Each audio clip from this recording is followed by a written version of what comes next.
Welcome sa ating Lesson 4 ka-Pro Queens. Pag-usapan naman natin yung tamang presyo para kumita ka agad sa clothing business. Minsan ka-Pro Queens, mali lang yung presyo natin kaya hindi tayo kumikita. Baka natatakot kang taasan yung presyo mo kasi baka walang bumili. Pero paano kung tama pala yung diskarte at kumita ka agad? Alam mo ka-Pro Queens, napakahalaga yung tamang presyo sa clothing business. Bibigyan kita ng mga steps kung paano mo lalagyan ng tamang presyo yung clothing business. Una, alamin natin yung total cost sa clothing package natin. Dito sa Pro Prints, ang presyo ng bawat shirts namin ay $299. Pero hindi lang yan ang cost mo. Kasama dyan yung inner label, hang tags, hem tags, stickers at ziplock pouch. Ibig sabihin ka Pro Prints, 299 pesos yung base mo. Kung nagpapaship ka, dagdag mo rin yung shipping cost sa computation mo.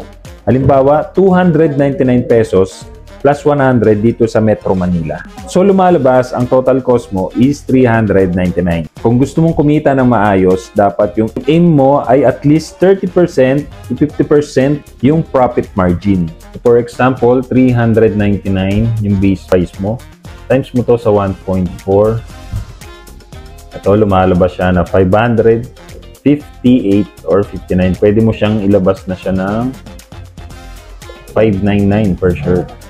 Isang tips ka Pro Prints, alam mo ba, mas mabilis maka-attract ng customers pag ang presyo mo ay ganito, 599, hindi yung kaninang 558. Tawag dito ka Pro Prints ay psychological pricing. Mas mukha siyang affordable kahit piso lang yung difference. Hindi presyo ang unang titignan ng mga loyal customers mo. Kaya lagi mo siguraduhin dapat maganda yung designs mo at dapat maayos yung branding mo. Kapag na-justify mo yung presyo mo, hindi na sila tatawad, babalik pa sila para bumili sa'yo. Kaya yun ka-Pro Prints, alam mo na kung paano magtamang presyo para sa clothing business mo.